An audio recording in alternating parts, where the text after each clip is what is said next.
ઉપસ્થિત મહેમાનશ્રીઓ, શિક્ષકશ્રી અને મારા વાલા વિદ્યાર્થી મિત્રો, મારું નામ ઉજ્મા ઇરફાન શેખ છે. હું બીજા ધોરણમાં અભ્યાસ કરું છું. હું આજે તમને એક વાર્તા કહેવા માંગુ છું. મારી વાર્તાનું નામ છે સાચું ભણતર. જે અભ્યાસમાં મહેનત કરે છે, કિસ્મત પર તેની સામે હારી જાય છે. પાનું પાનું વાંચો તો એક દિવસ દુનિયા તાળી વગાડશે. ટીંકુ અને રિંકી બંને જોડિયા ભાઈ બહેન હતા.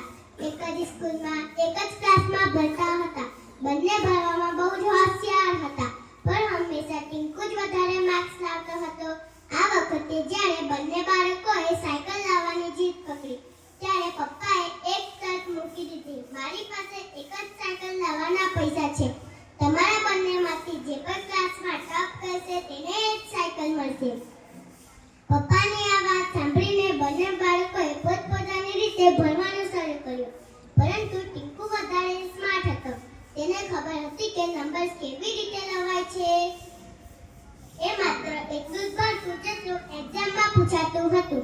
ત્યાં જે રિંકીને વધારે ભણવાનો શોખ હતો, તે આખી ચબરીઓ વાંચી જતી હતી. જોજે, સાયકલ તો મને જ મળશે. તું આ જેટલું વાંચે છે એ બધું બેકાર છે. એક્ઝામમાં આ બધું નહીં આવે. તને કેવી રીતે ખબર? અરે, પાછલા 3 વર્ષના ક્વેશ્ચન પેપર આપેલા છે. ટ્યુશન વાળા સરે હંમેશા આમાંથી જ ક્વેશ્ચન રિપીટ થાય છે. ઠીક છે, પણ મને કોઈ શોર્ટકટ નથી જોતી. જે પણ કંઈ પૂછાશે તે આ બુક્સમાંથી જ પૂછવાનું છે. ને મને હેરાન નહીં કર, મને ભણવા દે.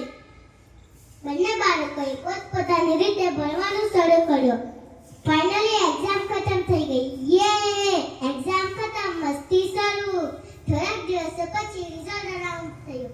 એ જ થયું જે હંમેશા થતું આવતું. ટીંકુએ ક્લાસમાં ટોપ કર્યો, રિંકી બીજા નંબર આવી. યે!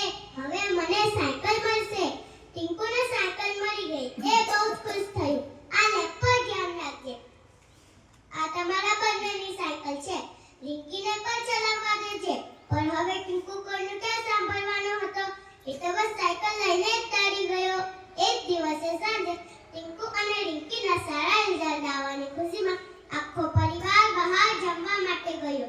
જમ્યા બાદ જેવા હોટલથી બહાર નીકળ્યા ત્યારે અચાનક જ 2 લોકો માઇક